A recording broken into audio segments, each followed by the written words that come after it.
My friend, lean in close. Stop what you're doing and listen not just with your ears, but with the part of you that has been quietly waiting for exactly this moment. Something is shifting. Not maybe, not hopefully. Something is shifting. Right now, beneath the surface of the life, you can see, in the invisible architecture of what is becoming, forces greater than your circumstances are already moving on your behalf. You have been waiting, sometimes patiently, sometimes with clenched fists and a heart full of unanswered prayers. You have hoped when hope felt foolish. You have held on when everything in you wanted to let go. And now the moment has arrived that all of that waiting was preparing you for. A miracle is unfolding in your life, not by chance, not by luck, not by coincidence, by divine certainty, by the immutable law that says what you hold as true within you must become true around you, by the quiet, sovereign power of God that does not need your understanding to operate, only your faith. But here is what you must understand, what most people go a lifetime without grasping. Life does not give you what you want, it gives you who you are. If you continue to see yourself as one who struggles, one who lacks, one who is perpetually on the outside of blessing looking in reality, will faithfully, relentlessly reflect exactly that. Not because life is cruel, because life is precise, because the universe is not a lottery, it is a mirror. The moment you shift, the moment you dare to assume that what you desire is not coming but is already yours, the entire structure of reality begins to rearrange itself around your new assumption. This is not wishful thinking. This is the law by which all creation operates. So, right now, in this very moment, before another breath passes, begin to feel your miracle as though it has already happened. Close your eyes if you need to. Step into the version of yourself who has already received. Feel the weight of worry lift from your shoulders. Feel the relief of a prayer answered, the quiet joy of a burden set down, the deep exhale of someone who has been running and has finally arrived. The doors that were sealed are now open. The path that was obscured is now luminous and clear. The abundance, the healing, the love, it is done. Say that quietly to yourself. Right now, it is done. Do not be deceived by what your eyes currently show you. The absence of visible evidence is not the absence of movement.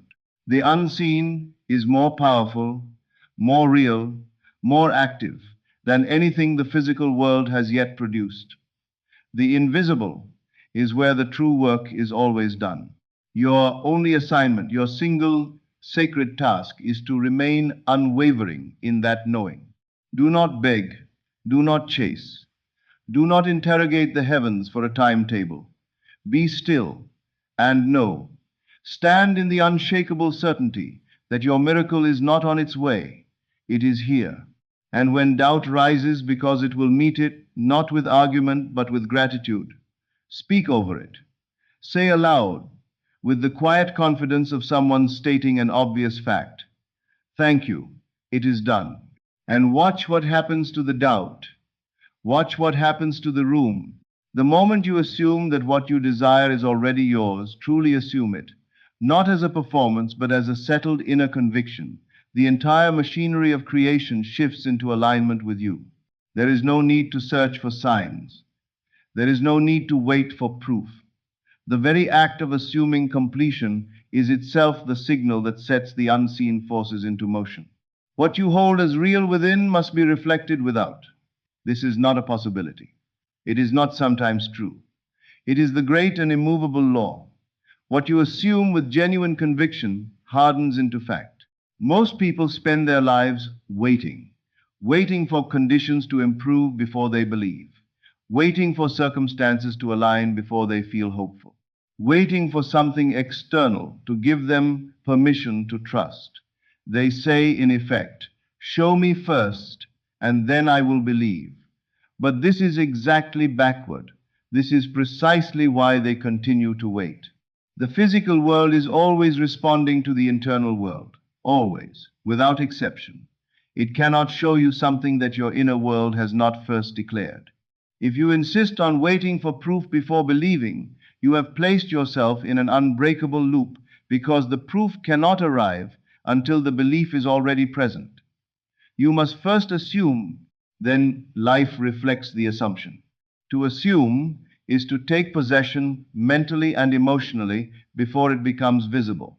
It means stepping into the feeling of already having, already being, already experiencing what you seek, not as imagination, but as conviction. You do not need to force anything. You do not need to engineer anything. You need only to dwell in the state of the wish fulfilled, to make your home there, to become so familiar with that inner reality that the outer reality begins to feel like it is simply catching up. Think of someone who desires wealth but carries inside them a deep, unexamined belief that they are the kind of person who struggles. No matter how hard they work, no matter what opportunities present themselves, that inner assumption will find a way to confirm itself. The belief is more powerful than the effort. The assumption is always running the show. Now imagine that same person in the same circumstances, with the same bank account, makes a different choice. Instead of waiting for the numbers to change before feeling financially free, they begin to think, speak, and move as someone who already inhabits abundance. They stop the internal narration of scarcity. They replace the familiar anxiety with a chosen quiet confidence. They stop checking and start knowing. And over time, sometimes quickly, sometimes gradually, their external world begins to rearrange itself to match the new internal truth. Connections appear, ideas surface, doors open from the inside. This is how miracles work. Not from effort, not from desperation, from alignment. Think of an actor who is to play a confident, successful, fully alive human being. They do not walk onto the stage still being themselves, hoping the character will eventually show up. They become the character. They embody it so completely that the character's truth becomes their truth. You are being invited to do exactly this. Assume the role of the person who already has what they desire. If you seek love, assume you are already deeply, genuinely loved. If you desire healing, assume you are already whole. If you want success, assume it is already woven into the fabric of your story, and then feel it. This is everything. The feeling is what gives the assumption its creative power. The universe does not respond to words, it responds to states of being. When you feel it deeply enough that it becomes your natural inner climate, you have changed your vibration, and the world must change with it. Do not look for evidence. Do not check for progress. These are the gestures of doubt, and doubt delays everything. Instead, relax into the certainty that it is accomplished. Act as though you have received because in the dimension that matters most, you already have. The more natural this assumption becomes, the faster it takes form in the world you can see. Your faith is not a peripheral thing. It is the foundation upon which your entire experience of reality is built. Every circumstance you encounter, every situation that finds you, every pattern that keeps repeating, all of it is the physical expression of what you hold as true in your heart. You are not separate from your desires, waiting for them to cross the distance and reach you. You are the one determining how much distance exists between you and them. The miracle is not coming from outside. The miracle is already within you, waiting for your faith to be the force that brings it into form. Most people move through life believing that reality is something that happens to them, a fixed set of conditions they must navigate, react to, survive. They believe their circumstances determine what is possible, and so they hand authority over their lives to fear, to limitation, to the evidence of what has already been. But reality is not fixed. It has never been fixed. It is fluid, responsive, alive, shaped continuously by the deepest convictions of the one moving through it. What you hold as true in your heart will materialize in your world. This is not philosophy. This is not metaphor. It is the law by which all things come into existence. Faith is not hope with a pleasant feeling attached. Faith is knowing, a deep, quiet, unassailable certainty that what you desire is already yours, not because you can see it, but because you have decided it is true, and nothing in the visible world has the authority to overrule that decision. It is the bridge between the unseen and the seen. And the moment you fully inhabit it, without contradiction, without the constant undercurrent of but what, if it doesn't come, what you believe must become real. Imagine a person who carries the conviction that they are always unlucky. Watch them closely, and you will see something remarkable. They will find a way to turn every opportunity into confirmation of that belief. They will arrive 1 minute late to the interview. They will say the wrong thing at exactly the right moment to undo the connection. They will interpret every ambiguity as further evidence of their curse. Not because they are foolish, because their assumption is more powerful than their circumstances, and their assumption is running the show. Now watch someone who carries the deep, settled belief that everything works out for them. Watch how they move through the same world, the setbacks, the rejections, the complications. They do not crumble because they do not take setbacks as the final word. They expect the turn, and the turn comes. Not because they are luckier, because they are calibrated differently. Life bends toward their assumption just as it bends toward yours. Faith does not create by requiring proof first. It creates the proof. When you truly believe, you act differently. You speak differently. You notice different things. You are drawn toward different choices, and different choices draw you toward different outcomes. Faith is not passive hoping, it is the active, invisible force that reshapes the trajectory of your life. And faith is unwavering. This is the part that most people miss. If you declare you are healed, but spend the day cataloging symptoms, you are not in faith, you are in doubt wearing the costume of faith. If you affirm wealth, but carry the quiet anxiety of someone who doesn't have enough, you are still inside the assumption of lack. True faith does not shift with appearances. It does not renegotiate when the evidence is slow to arrive. It stands, it persists. It refuses to accept the current reflection as the permanent truth. Your miracle is not something distant. It is not something that will arrive after a long enough waiting period. It is already present, already complete, in the unseen waiting only for your faith to make it visible. The moment you claim it, without hesitation, without the asterisk of but what if, it moves toward you with a force that nothing in the physical world can stop. Guard your mind as you would guard something precious. The world will try constantly, casually, relentlessly to convince you that what you believe is impossible, that you should be realistic, that you should accept things as they are. But the world is only showing you the reflection of old beliefs. It is not showing you what is becoming. Change what you hold as true, and what the world shows you must change. Let your faith be your guide, not your circumstances. Let the inner knowing be more real to you than anything your senses currently report.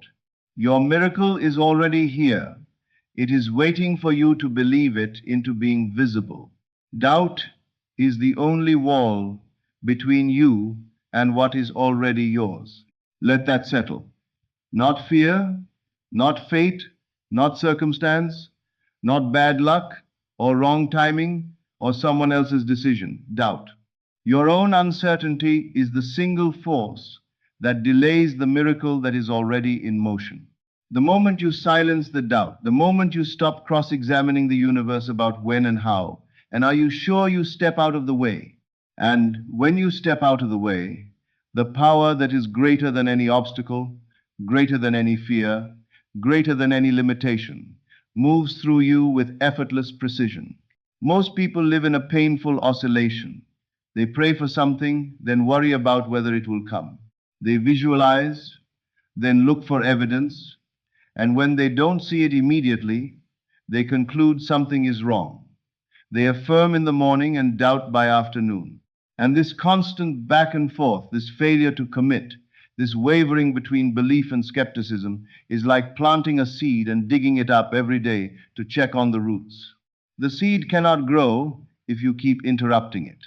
The only way to receive your miracle is to plant the seed and leave it.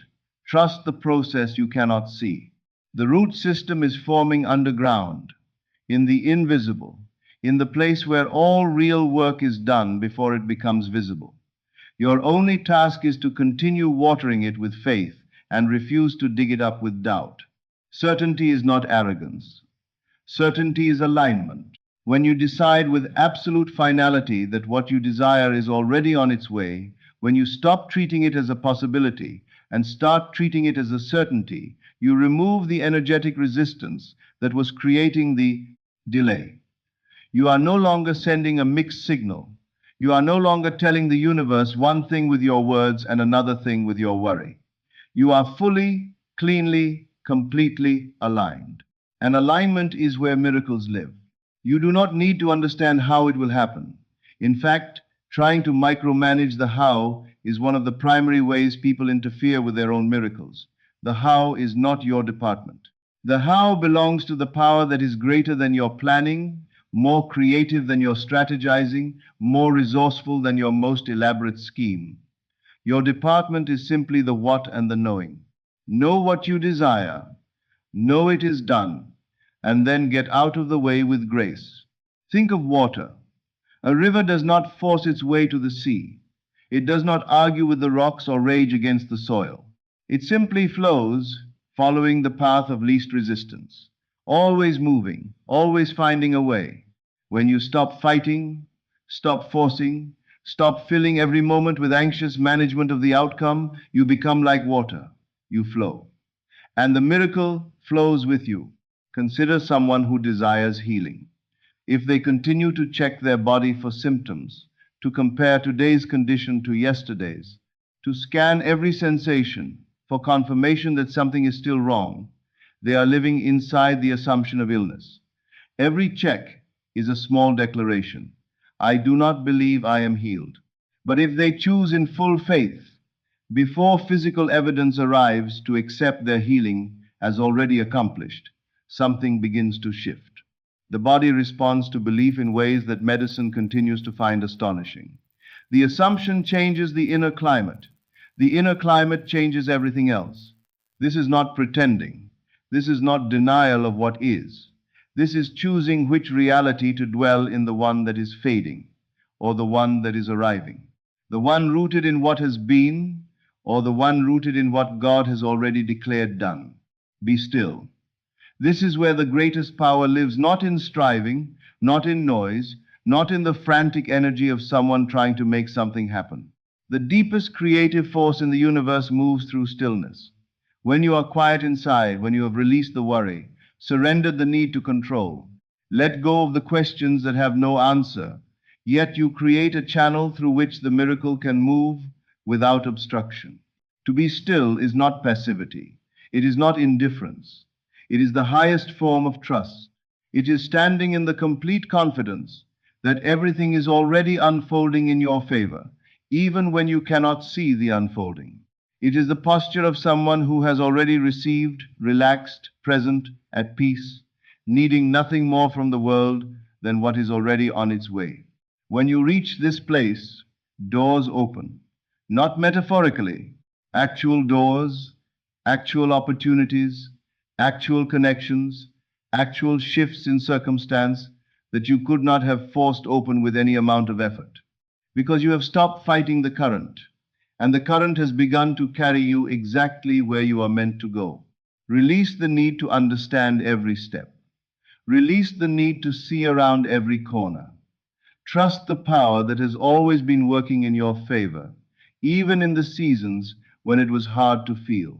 Trust it completely, and let your only remaining work be this: to remain in the knowing, to keep the inner climate of certainty alive, to refuse the invitation of doubt when it knocks, as it will, at the door of your mind. Your miracle is not something you must earn or prove yourself worthy of or wait in anguish to receive. It is already here, already accomplished in the dimension where all things are first made real. All that remains is for your faith to make it visible. Gratitude is the key that opens the door the rest of the way.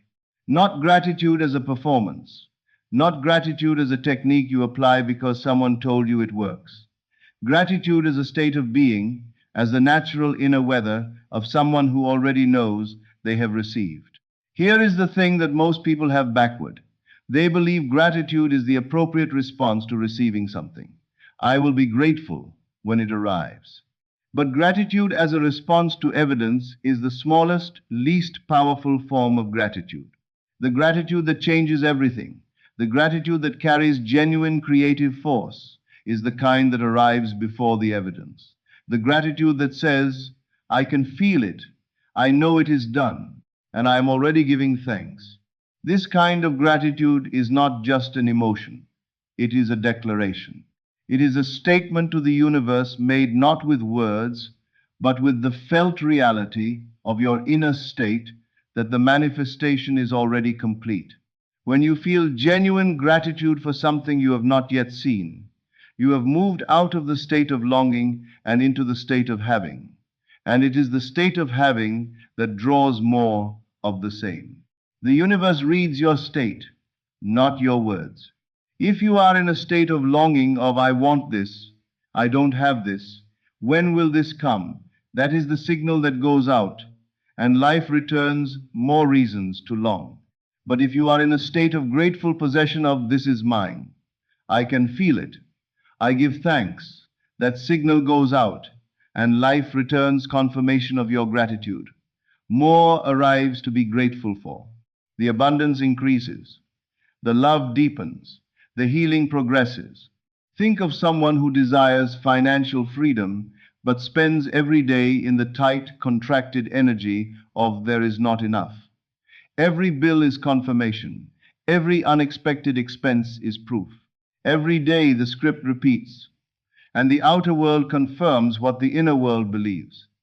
Now imagine that same person making a single, sustained, genuine shift. They look at what they already have, however small, and they feel real gratitude for it. Not performed gratitude, not forced positivity, but the genuine recognition that even this, even here, there is something to appreciate.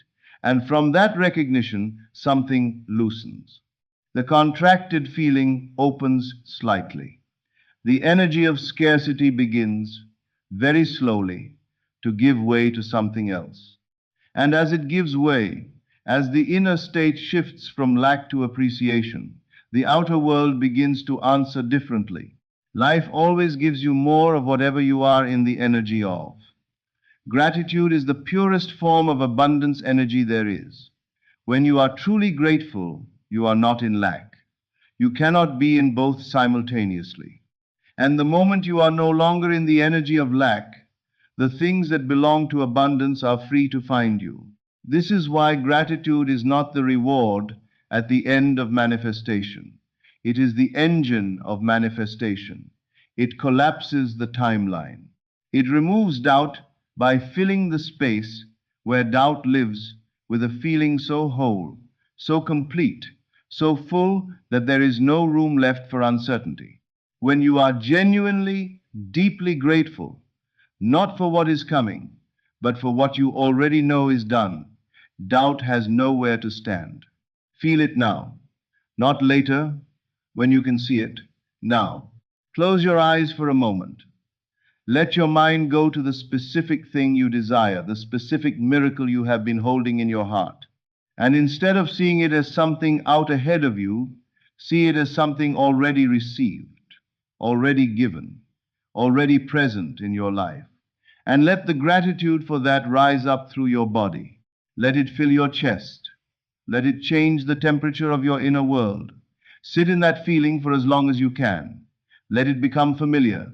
Let it become your new resting state. Because whatever your dominant inner state is, that is what life is always building toward.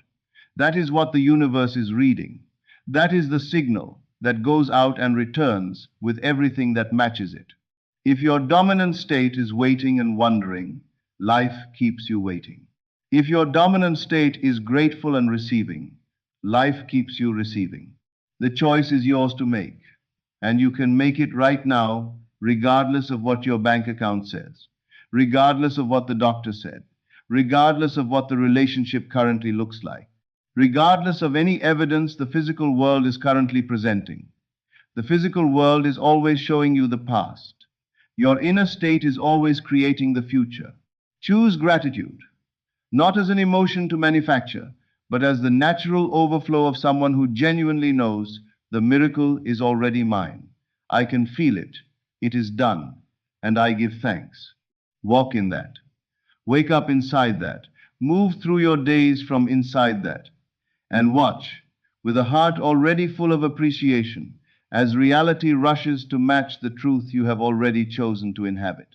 Let me gather these truths and hand them to you plainly as a gift for the road ahead. Your reality is shaped by your inner world, completely, without exception. Miracles do not come from effort or suffering. They arise from alignment, the deep, clean alignment of someone whose inner knowing and outer expectation have become one unified, uncontradicted truth. The unseen is more real than the seen. What you cannot yet observe is not evidence of absence. It is evidence of a process underway in the dimension where all creation begins, before it becomes visible in the world you walk through. You do not need to chase. You do not need to beg. You do not need to engineer or manipulate or force. You need only to assume it is done, to silence the doubt when it rises, and to rest in the unshakable knowing that all things are already working together in your favor. Be still, not the stillness of defeat, but the stillness of complete trust, the stillness of someone who has surrendered the need to control the process because they know, truly know, that the process is in far better hands than theirs. And give thanks. Now, before the evidence arrives, give thanks as though the answer is already in your hands. Because in the dimension that matters most in the invisible, where all real creation happens, it already is.